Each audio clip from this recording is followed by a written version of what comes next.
Well, welcome everyone. We're really excited today to talk to you about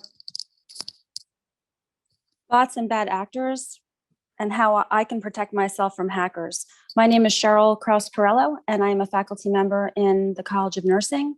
I'd like to also introduce my team, Dr. Christine Spirola from the School of Social Work, and we have two research assistants, Jacqueline Baldwin, who is from the College of Nursing, as well as Andrew Matthew, who is from the School of Social Work. As we get started, if you have any questions, please feel free to put those in the Q&A section.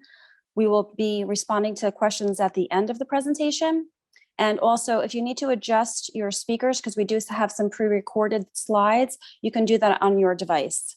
And so we'll get started.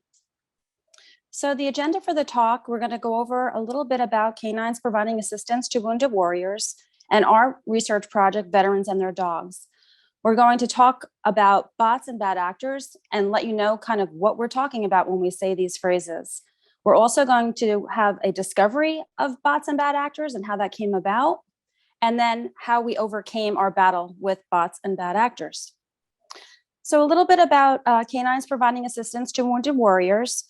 This is a research health initiative in the College of Nursing at Florida Atlantic University. It was founded in 2013, and I am the founding director. And I'm really excited that CPAW has a new home at Florida Atlantic University. So I just wanted to go over with you a little bit about the mission of CPAW, if you haven't heard of it.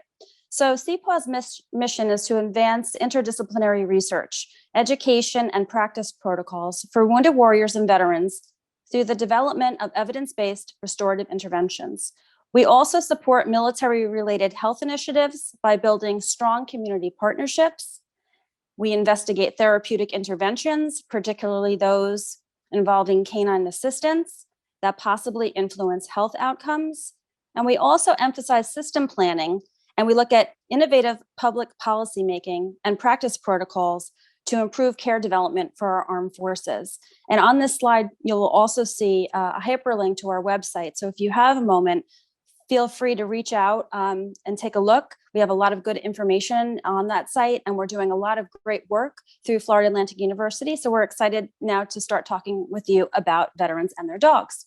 So our study, the purpose of our study that we're going to be talking about today was really looking at what are the different characteristics and demographic, personal and health characteristics that veterans display. And with those veterans, what types of dogs do they have? Do they have service animals, emotional support dogs, or companion dogs? And we also wanted to look at the intensity of the human-animal bonds and look at that bond and see if the bond also changes veterans' mental health and wellness over time. This is a longitudinal study using REDCap, and it is a 12-month study. So we're looking at veterans at 3 time points. We have a total of 120 dog-owning veterans that we would like to participate in this study, 40 service animals, 40 emotional support animals, and 40 companion dogs. And what we think, or what we hope to find, is that if we understand veterans' characteristics and health outcomes and how they actually decrease veterans' mental health challenges and increase wellness outcomes, that maybe we could target interventions specific to suicide prevention in order to improve our mental health and wellness for military veterans in the US. So basically, it's what type of dog helps what type of veteran under what circumstance. Hi, everyone. As Dr. Krause-Parello mentioned, my name is Christine Spirola. I'm an assistant professor in the Sandler School of Social Work in the College of Social Work and Criminal Justice. In my research area, is sleep health promotion, mental health promotion, substance misuse, and mindfulness. And I'm thrilled to team up with Cheryl and the CPAW team to investigate mental health and sleep health promotion in veteran populations. Something I'm also very excited about that we're doing in this study is we're going to be looking at not only the sleep in veterans who own dogs, but also looking at placement of the dogs in the bedroom at night and how that impacts sleep, and where exactly in the bedroom they are placed. As you can see from my artwork behind me, I am a dog lover, so I do have a personal bias that dogs should sleep in the bed with their humans. Anyway, just talking about social media research. So as Cheryl mentioned, we are targeting our sample through online research, through social media. And as our students will explain, that we were posting on Facebook and other sites that had some widespread reach. Social media research is increasingly common. 80% of US adults use social media, and it's increasingly common for health research. However, there are problems associated with conducting studies and recruiting your sample through social media. If you could, hold on, if we could just advance, there we go. So you will hear from Anjime and Jacqueline about our experience, but just as some background, once we realized that we had some bots and bad actors take our survey, probably with the incentive of receiving an Amazon gift card, we went to the data and we found that we were not alone.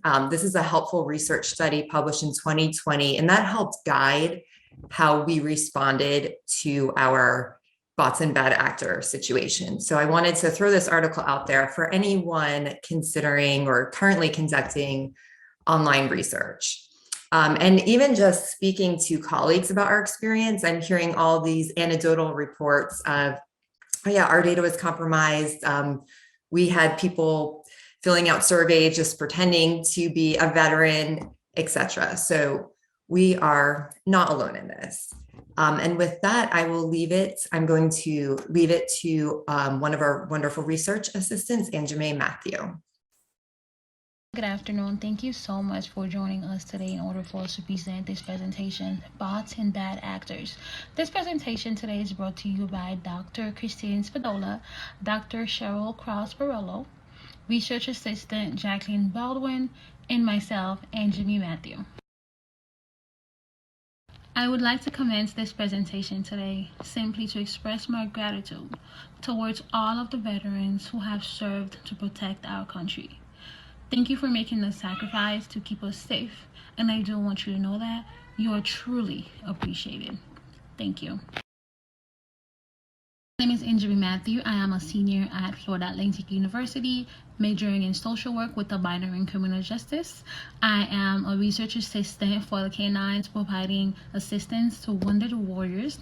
I am also the former president of Sisters in Social Work, organization at Florida Atlantic University. I am currently interning at 4Kids organization so I can graduate this semester. Upon graduation, I have 3 populations that I'm interested in working with: the child welfare system, because I would like to provide assistance to the kids that are in foster care, individuals dealing with substance abuse, as well as working with the Veterans Health Administrations to provide counseling to veterans and families who are coping with terminal illness, which is why this project is so special to me. As a research assistant, my colleague and I have tasks to fulfill on a daily basis, which includes reaching out to different nonprofit organizations to provide them with their our flyers and our information, reaching out to Facebook groups, Instagram pages, posting the flyers wherever we know that we will have veterans that will see it and will be interested in taking a part of our research. We also had the duty to send out gift cards after we receive any completed surveys. On November 19th, by November 19th, we received a total of 232 surveys. That does include the people that started taking it and didn't finish it, and the people that did finish it. Out of that 232 surveys, only 17 people did not complete the survey. In November 11th to November 13th, we received 3 surveys, which we know for sure were real people. We confirmed that it was real people. We went ahead and submitted the gift card. On November 18th, we received 51 surveys. we're excited, we're happy, we're stoked. Like our work is fulfilled. Like things were going good. The words were going out there. We thought the nonprofit organizations were spreading the word out for us. We're happy. We're excited. That's exactly what we wanted. We want this. Things were going so good. We were checking information, sending out the gift cards to those participants.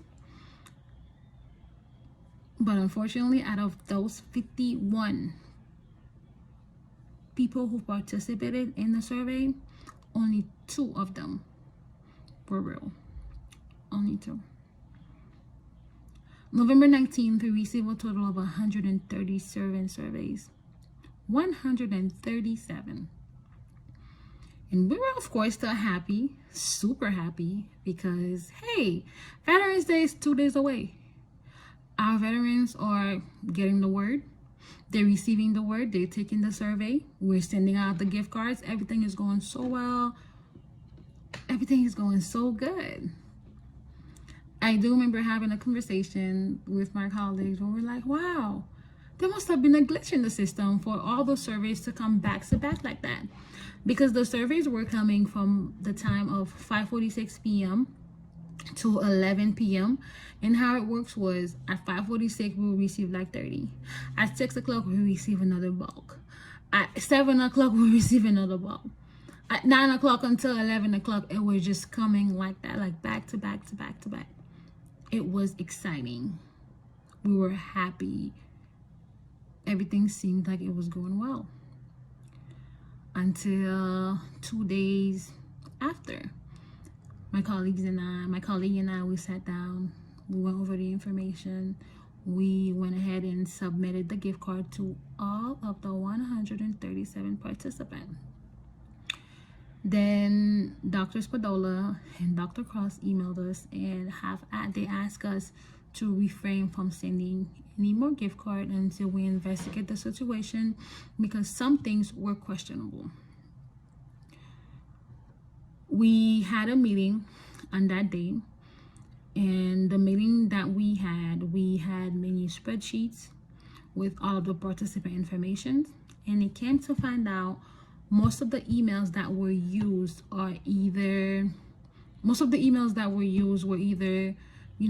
inactive emails that were not good, fake names, pictures that were posted and shared with on the survey were basically pictures that were found on the internet. The names were made up names. The way that the participant answered the traumatic questions was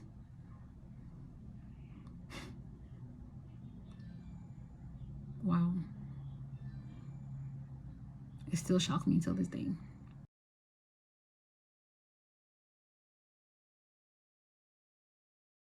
This experience, we had to go ahead and close down the survey for a short while we investigate and we find out what's going on and how can we improve, how can we make things better, to ensure that this never happens to us ever again. They went ahead and shut down the surveys. We reached out to other, some organizations, letting them know what's going on, and we'll be working towards restarting another survey. So when we did our investigation, we noticed all the things that I mentioned earlier. The emails were fake, the pictures were fake, the way that people answered the question was not normal. So we decided, you know what, we're going to be extra careful. Although we send out gift cards to maybe people who were not actual veterans, but we were all coming out, we were determined to come out stronger. We work endlessly to make sure that doesn't happen again. My colleague will discuss exactly step by step what we did in order for us to succeed the second time around. And this time around, we're doing excellent. We're doing so well. I am proud of this team. I am proud of everything that we have accomplished. And to all of you who have taken the time to watch this part of the presentation, thank you. I appreciate it. And have a beautiful evening. My colleague Jacqueline Baldwin will go ahead and walk you through the steps and what we did in order for us to ensure this never happens again. Thank you. Have a good one. Hello, my name is Jacqueline Baldwin. I'm a senior in the nursing program at FAU, and I also have a minor in sociology. I've been a research assistant for CPAW for about 4 months now, and I'm one of the research assistants on the Veterans and Their Dogs study. In the next few slides, I'm going to be going over how we overcame our battle with bots and bad actors. After going through the data and removing those we identified as bots or bad actors, we started brainstorming ideas to prevent this from happening again.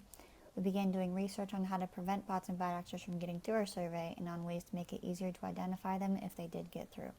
To do this, we reviewed articles on the topic and then discussed as a team which interventions mentioned we could implement for our particular study, as not all interventions mentioned were going to be feasible for every study. We also reached out to others, such as David Newman, for possible advice on solutions and to help us implement any changes we decided would be beneficial. After much deliberation, we decided which features we wanted to add to our study to prevent us from having to go through another major bots and bad actors battle. We added an open-ended question asking where they heard about our study. This not only helps us recognize bots, as the answer they give most likely won't make sense, but it also helps us keep track of which of our outreach attempts have been successful. We also added hidden questions that only bots can see and therefore only bots could fill in. Other implementations we included to identify real people are simple math questions such as 15 minus 2, and questions that ask the participant to select a particular answer, such as click on the option that says blue. We added in one math question in the beginning and then one near the middle. There has been instances where the first math question was correct, but then the answer for the second math question was just complete nonsense, so I do think it's helpful to put more than one. We started requiring a signature from the participant and a picture of their dog. The last change we made was additional open-ended questions. After we implemented our changes, we produced a systematic method to review surveys from new participants that helps us distinguish who the real people are. The first thing we look at is how long it took them to complete the survey and if multiple surveys have timestamps around the same time. Before we launched our survey, we did many trial runs, so we knew about how long it should take somebody to complete the survey. It took us around 30 minutes to complete it, so if someone was completing it in around 10 minutes, for example, that would raise suspicion. We look for participants around the same time because it is possible for multiple surveys to be running at the same time at the hands of one person, which clearly is not going to be a genuine participant giving reliable data. We check to see how they found our study information and see if it's somewhere we put it or an organization we reached out to. We look to see if any of the hidden questions have been answered, which we haven't had any participants do yet. We see if the correct answers were given on the math questions and on the click this option questions. If we have any questions that repeat, such as 2 separate questions that ask what their email is, we check to see if the answers match. One thing that I was particularly excited about was that we discovered that since we require them to submit a picture of their dog, we can search the internet for that picture. I've had many instances where I search the internet for a picture submitted by a participant and it comes up as being on many different sites, which indicates that it's most likely just a picture they found on the internet. We look over the open-ended questions to see if they're logical or if they match responses made by other participants. Lastly, we look at certain questions for responses that we don't think an actual person would make. We have one question that asks how traumatic they think it will be for them when their dog passes away, and the answers range from very traumatic to very untraumatic. If someone answers more on the end of very untraumatic, that raises a red flag for us. At least once a week, we create a new data sheet where we review the data and mark which participants we think are real, which we think are bots and bad actors, and which have not fully completed the survey yet. This just helps us keep track of which participants that we've reviewed yet. The other research assistant and I discuss what we think, and if both of us are unsure, then we take it to Dr. Krause-Parello and Dr. Spirola, and we decide as a team what we think before we send out any gift cards. My name is Jacqueline Baldwin. Thank you very much. So we are actively recruiting for our study. If you are a military veteran or know of any military veterans and they have a dog, we would love for your help. This is where you can find information on our study. This is the QR code you could use with your smartphone. You can email us at cpaw@health.fau.edu, and also visit the CPAW website for information about our study. So we'd appreciate any help. It's open to any U.S. military veteran, 18 and older, and they have a service dog, emotional support dog, or a companion dog, and access to the internet. We would like to thank our funder, the Institute for Human Health and Disease Intervention, iHealth. This is the result of an iHealth Pilot Award. We also want to extend our gratitude to all our veterans, and in this case, the veterans who have expressed interest and completed our survey. And we thank you for spending part of your afternoon with us. And we are going to now go into the Q&A part of our presentation. So as Dr. Krause-Parello said in the beginning, if you have any questions, please put them in the Q&A box.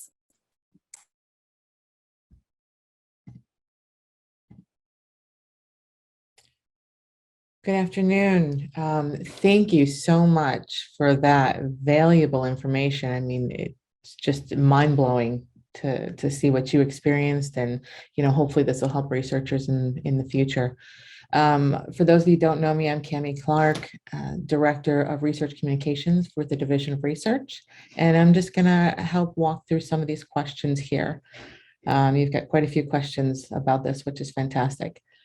The first question is, did you try restricting one survey response per IP address, and or maybe why or why not, and do you think that would help? Thank you for that question. Cheryl, please also chime in. You might know better than I do. My understanding is with REDCap, the REDCap version that we have, I don't think we have that availability to do it by IP address. However, we were able to look at IP addresses and they were different. So there is some kind of computer program that could make the data come from varying IP addresses. So I think even if we were able to do that, it would not have helped this situation.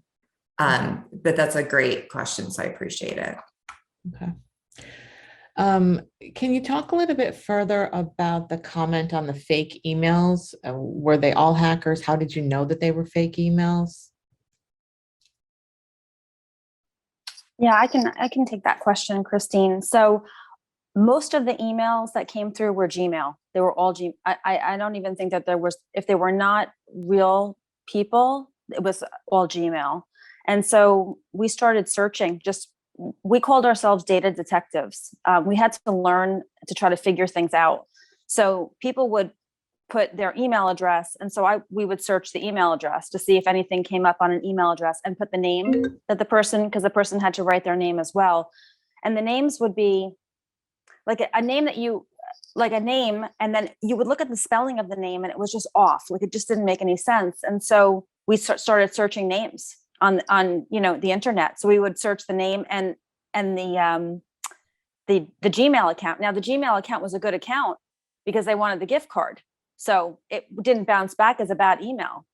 So the email was a good email, but if you tried to link it with the person's name and the email, I mean, we really did have to really dig into our data detective. We had to put that hat on, and I think we did a really good job considering we had never done an online REDCap survey before. Being the first time, even just building the REDCap can be difficult when you don't know how to use some of the programming.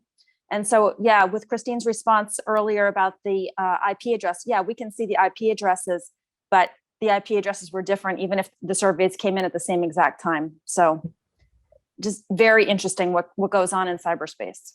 Yeah. And how much time did this set the whole project back? Considering you had to redo, basically start over, right? Yeah, we did. Christine, would you want me to answer that or?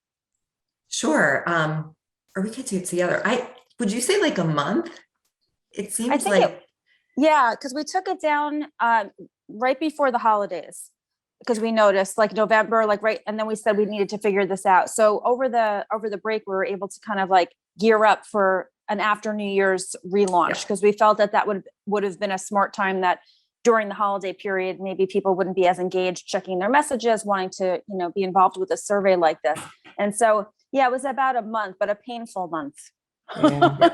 Yeah. And we also went to our IRB, let them know what happened and what we were going to do, and our IT officer as well, and if they had any other things. But yes, it was a painful month. Yeah. Do you think that the incentive of the gift card increased those fake responses? And do you think that your response would have been lower with you didn't have the incentive of the gift card?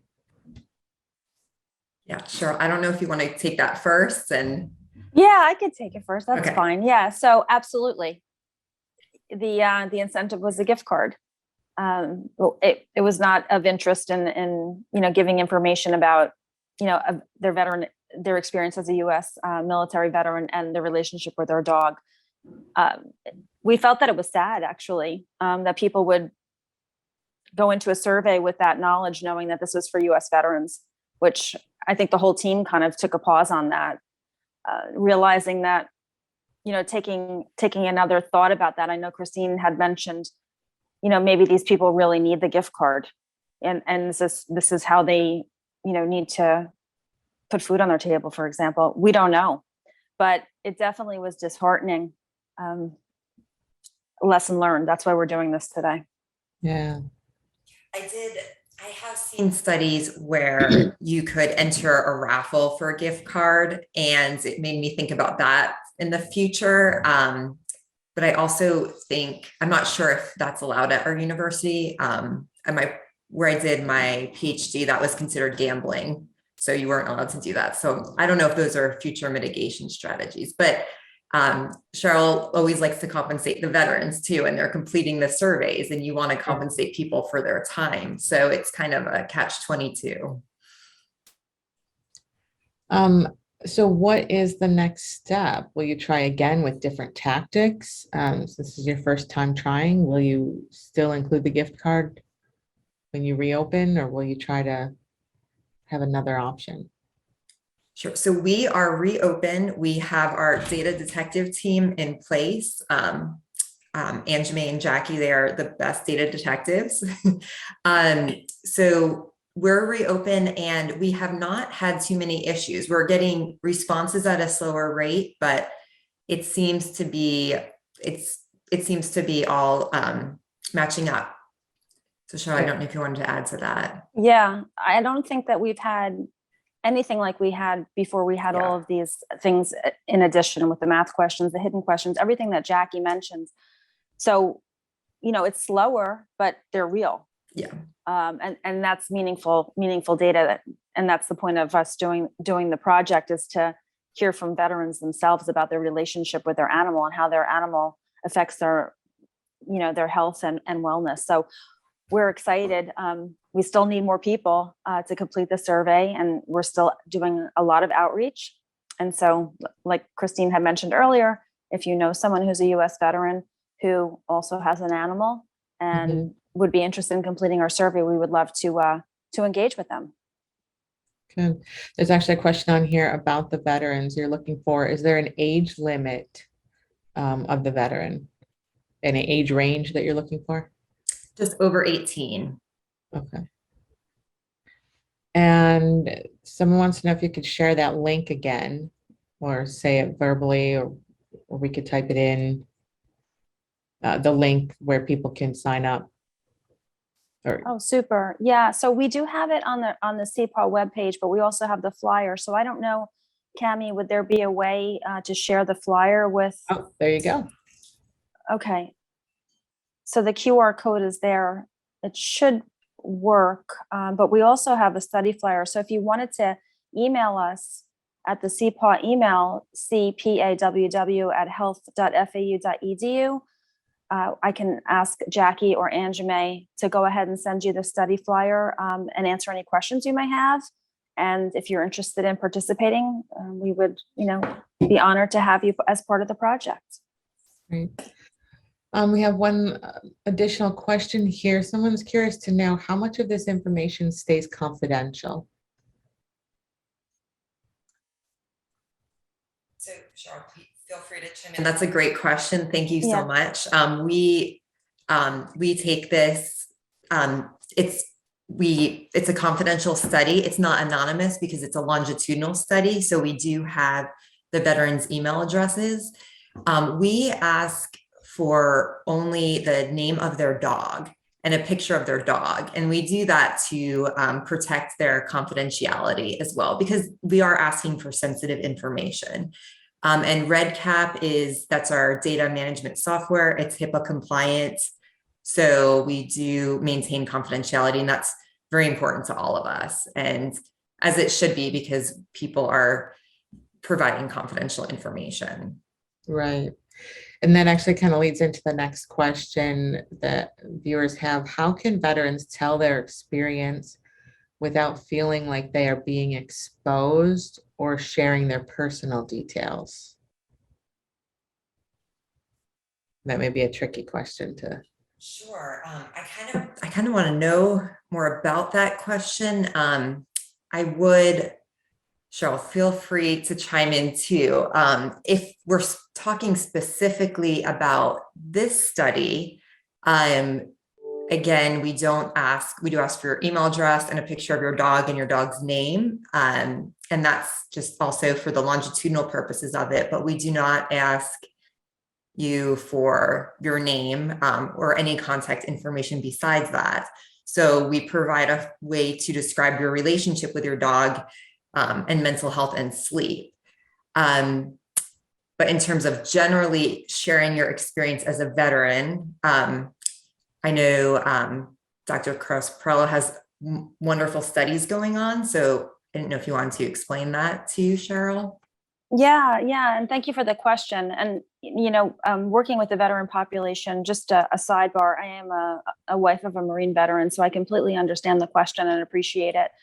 So on our CPAW website, there's a list of all different research projects and community engagement projects that we're working on with the veteran community. And we've been working with the veteran community specifically under the CPAW umbrella since 2013, and really have made some wonderful relationships with veterans over time.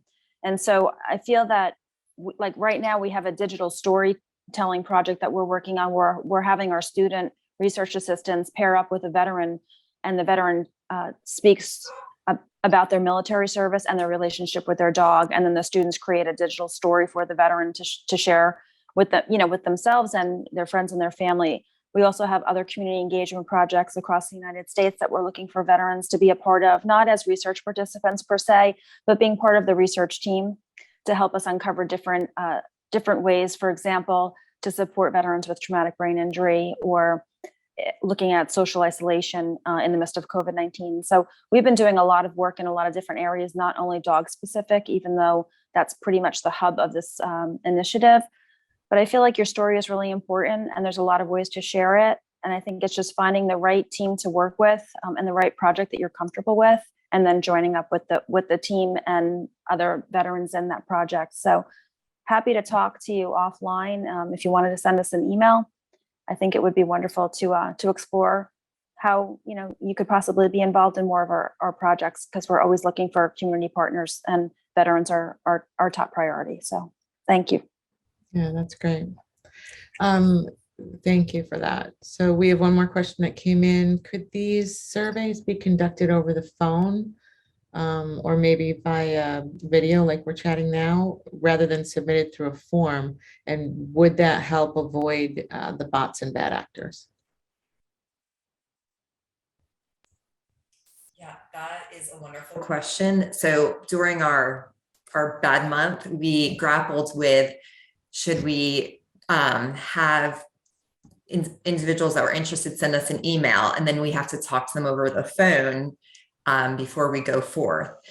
So just thinking about, we are a small dollar amount funded study. So just thinking about the labor involved for that, it really wasn't feasible for us. But I do think that definitely that personal contact, video conferencing, phone call could help alleviate the fictitious data for sure. Mm-hmm. Great. Well, this has been just absolutely incredible information, and I'm sure that it's going to help as people are shaping their own research. And I thank you both so much. This is recorded, so we will be posting it soon. And thank you both so much. Appreciate it. Thank you, Kim. Thank you for the opportunity. You're welcome.